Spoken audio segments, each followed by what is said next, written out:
All right, welcome back. It is Wednesday again, and we are here inside Gateway. And Rob Parker is our guest today. And we're trying to stay warm because it is literally Antarctica outside. Actually, colder than Antarctica is what I heard, which is crazy. So, Rob, staying warm together? Yeah, I don't really get cold that much. So all my vents are shut, and my thermostat internally, I think, is broken. So I'm good. Yeah, I've got Under Armour on. I've got some tights. I'm good to go. So, all right. So, what is your role here at Gateway Woods? Yeah, so I'm the LARC manager. I manage the Linking to Attain Responsibility and Community Initiative here at Gateway. Work primarily with kids who are not unsupported and aging out of foster care. Okay. So, what demographic do you work with? Predominantly residential or foster care kids, or how does that usually work? It's a combination. So most of our kids come from either Gateway Woods residential, foster care, or we get a lot of referrals just for people from other organizations who don't have a lot of support or trying to figure out how to move forward with what they have going for them, which a lot of times isn't a lot. So you talk about other organizations. How is LARC different than some of the other ones that are out there? What is your goal? I mean, is your goal to replace other people or kind of be something that doesn't exist? Yeah, so our goal is to facilitate the connections between our kids and all of the other things that are out there. So we are definitely we're a grand facilitator. So part of our job is to know who's doing what and then to be able to connect kids to those different organizations and resources. So we are doing something new, but we're also not trying to replace anybody else. We're trying to collaborate on a grander scale with the people in our community that are already doing a lot of great stuff. And how has the greater community at large really responded to what Gateway's doing, specifically in LARC? Yeah, it's been huge. The amount of partnerships both with the community, with the church, with individuals has been phenomenal. So mentors especially, we've had a greater showing than what we ever could have thought we would have had from people stepping up and getting involved relationally with our kids, really showing up for them. Very good. And I work with you, so I see your passion. I understand a little bit of what happens and where your heart is, but walk us back a little bit. What brought you to this position here at Gateway? Maybe share just a little bit of your story. Obviously, it could go really long, but just kind of the Cliff's Notes. Yeah. So I'll give you the thumbnail. I grew up in a lot of ways like some of the kids and families that we're striving for and working with. My dad had a lot of different issues. My upbringing at home was kind of rough. But I did have some solid supports in my life. I had a set of great aunts and some family and an awesome grandpa and some mentors that got involved. And they played a huge role in not only leading me to Christ, but teaching me what it was like to be healthy. So I had kind of a passion to connect with people one-on-one and to see them kind of grasp the hope that I've been given. So Gateway Woods has kind of always been something that my family and I had been interested in and passionate about, and we supported them. So when somebody told us about the LARC position, it was like, hey, it's connecting with people and building community relationships, and I kind of thought, that's right in my wheelhouse. That's right what I kind of thought, hey, we're already doing this for free. If I could come, make our passion our vocation, and that's a win. So that's what brought us here initially. Really cool. So was that about 3 years ago? 4? 4. It'll be 4 years this year. Okay. So what were you doing before that? Yeah, so I was in management already in another place, but I'd say even more importantly, we were already involved in different ministries, a lot of relationship building, a lot of community outreach, a ton of mentoring type stuff. So we were already doing a lot of what we're doing here with LARC before we ever came here. Very good. As always, if there's questions from the field, please chime in. No, that's really great. And I love how God puts things on our hearts, and he puts skills within our ability, and then I love when they come together. And I've said this before, I love when people do things and they do them well, so I don't have to do it. I can pay them to do it. And so it's just, we all have our gifts, and I love it. It's just the greater body of Christ. We all have our unique things, and it's so much better when we enjoy what we do.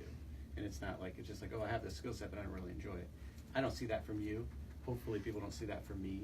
And as a whole at Gateway, hopefully we exude just that passion and just that joy of just working for the kingdom.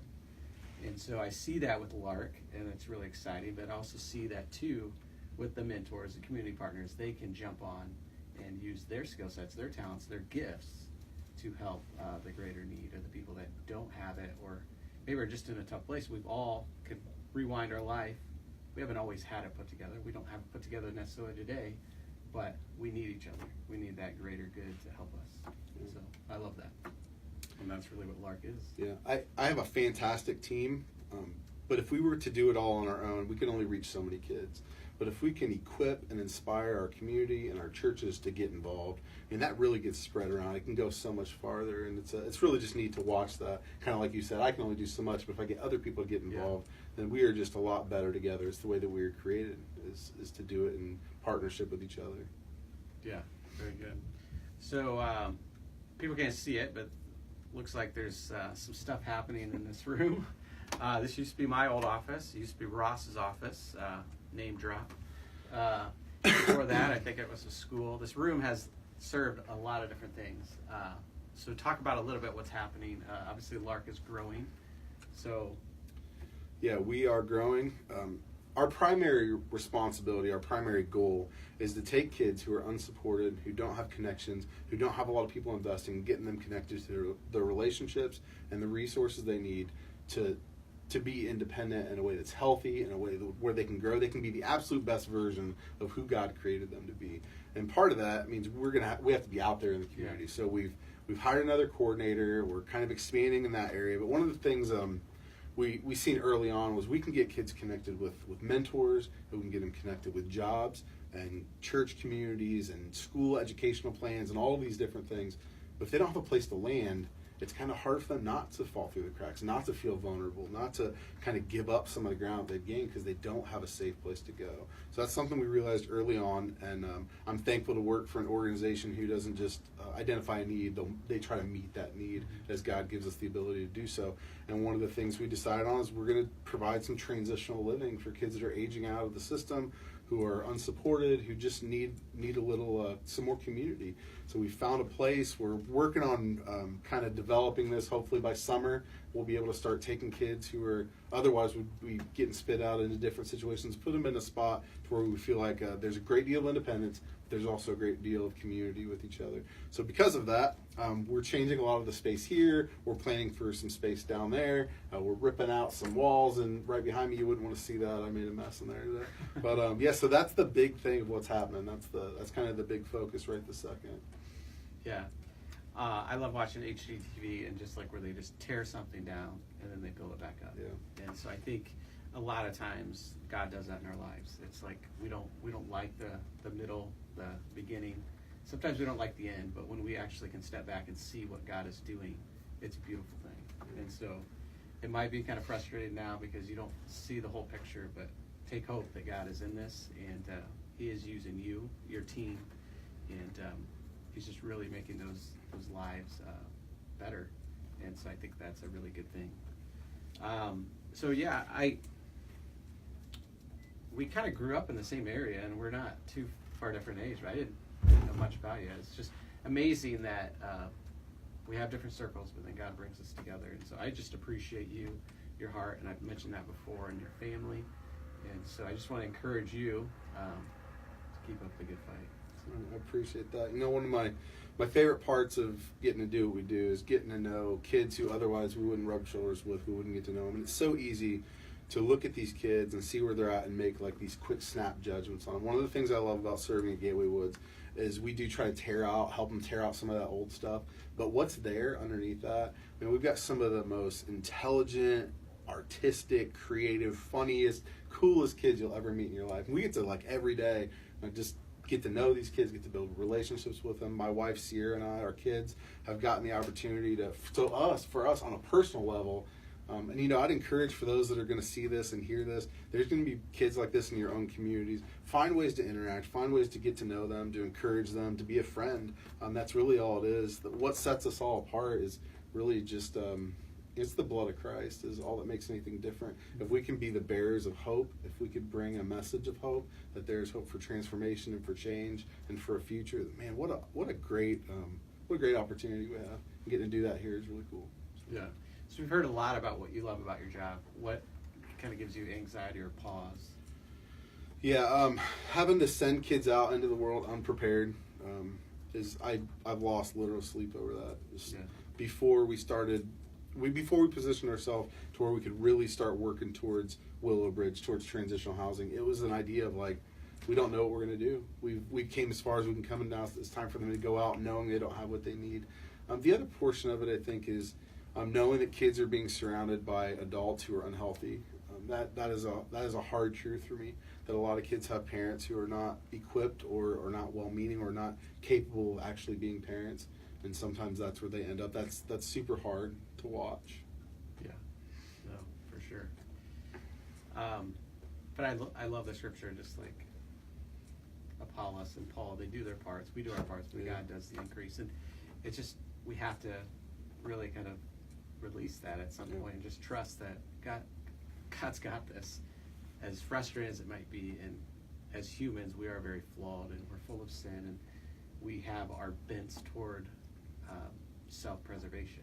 And so when there's people like adults in their lives, they're not necessarily going to think about them and what their needs are, because they're thinking about themselves. And yeah, that's frustrating. But my connection to Gateway Woods goes back a long way. I mean, I came to the auction when I was just a kid.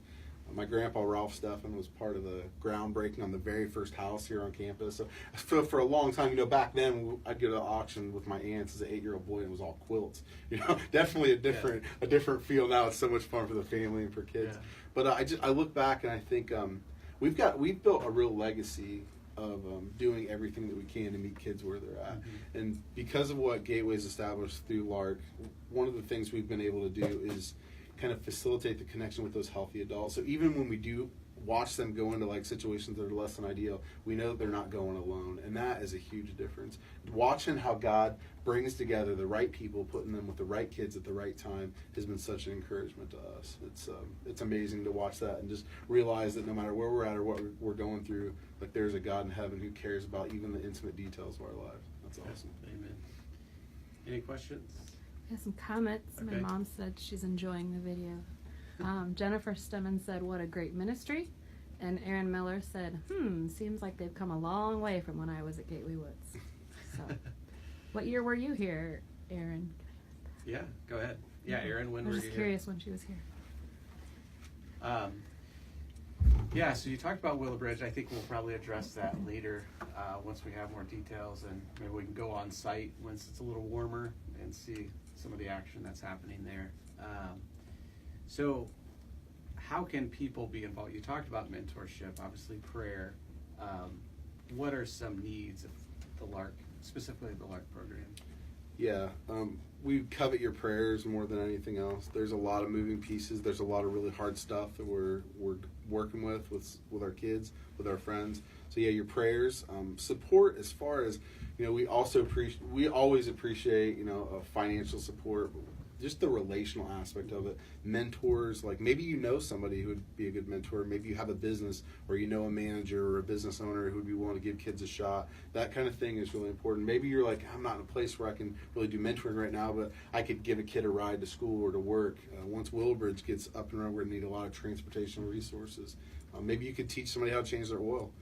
Teach a kid how to make a casserole, independent living type things that we just assume sometimes like everybody knows this stuff. These kids don't know it because nobody's ever taught them. Yeah. So having people willing to come in and just invest their time to equip them for living independently, that stuff is huge too. What about if somebody has an open room in their house or empty nesters? I mean, is housing, obviously Willowbridge is going to be housing, but is there still a need for like host home or? Yeah, I think there'll always be a need for host homes. Our goal for Willowbridge is to have kids who are going to be ready to transition within a couple of years. There's going to be some of those kids who need another spot in between like residential and transitional housing. They need another spot to land first to kind of gain some more of those skills, some more of those competencies before they get there.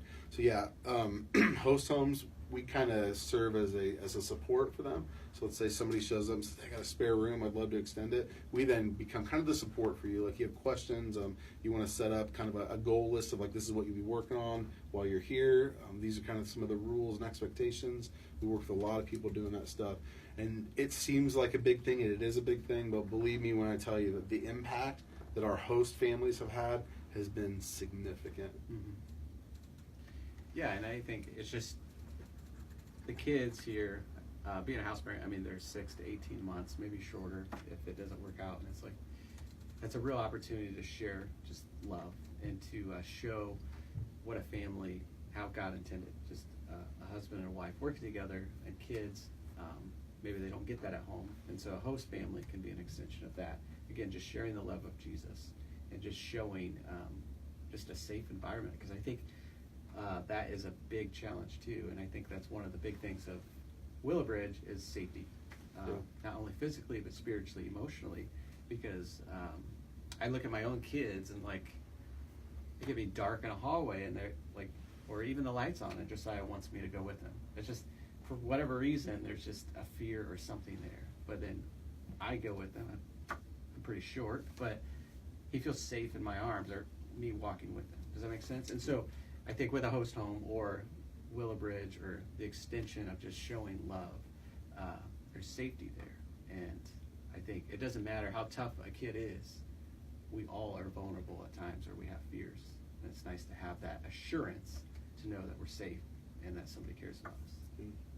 You know, to steal a quote from my friend Clint Plotner, every kid deserves to have somebody who loves them recklessly, who puts them first.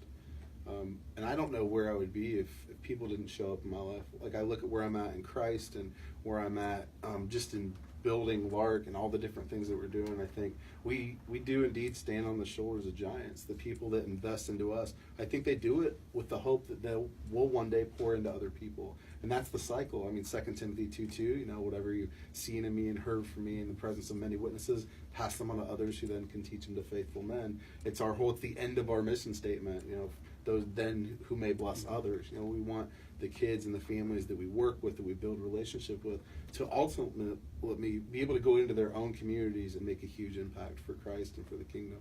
So what an awesome, I mean, it's just a really neat, the way that God designed it, I think is amazing. So. Yeah, I mean, obviously, just like that, God could fix the whole world, but he invites us to be a part of that, and that's scary, but it's exciting. It is. So, we have anything else? Or? Erin commented she was here in 2003, 2004, so yes, a lot has changed. Chad, my hubby, says, thanks for sharing today, Rob. I really appreciate your passion for youth. And then Jeff and Karen say, me and Mom are so proud of you. Keep up the good work, son. But I think this interview should have been taken outside to showcase the beautiful grounds of Gateway. It's chilly here today, in the low 60s. LOL. That sounds like something that my dad would do if I was asked. You know, this is what I know. Is there anything else, Kristen? Not yet. You know, I just want to say there were so many times in my life it would have been so easy for people to just write me off. I mean, I struggled with drugs in younger years. I spent time in jail. I was in prison. There was a lot of times where it would have been really easy to look at me and be like, you know what, he's just not even worth the effort. But there were people that stepped up, that showed up and didn't give up. My aunts, my mom, my dad, I mean, people that really, my mentors, like Troy and Clint, Vince and Rich, I can just go on and on. All these guys that poured into me. My encouragement to everybody who's going to see this is find somebody that you know is struggling, somebody that doesn't have a lot of support. And don't try to find boxes to check off your list. Don't make it a goal. Make it a friendship. Just make it people that, you know what, I've been poured into, now I'm going to invest into others. That's the whole premise of what Gateway Woods did through LARC, is to find people that are willing to invest in the lives of other people.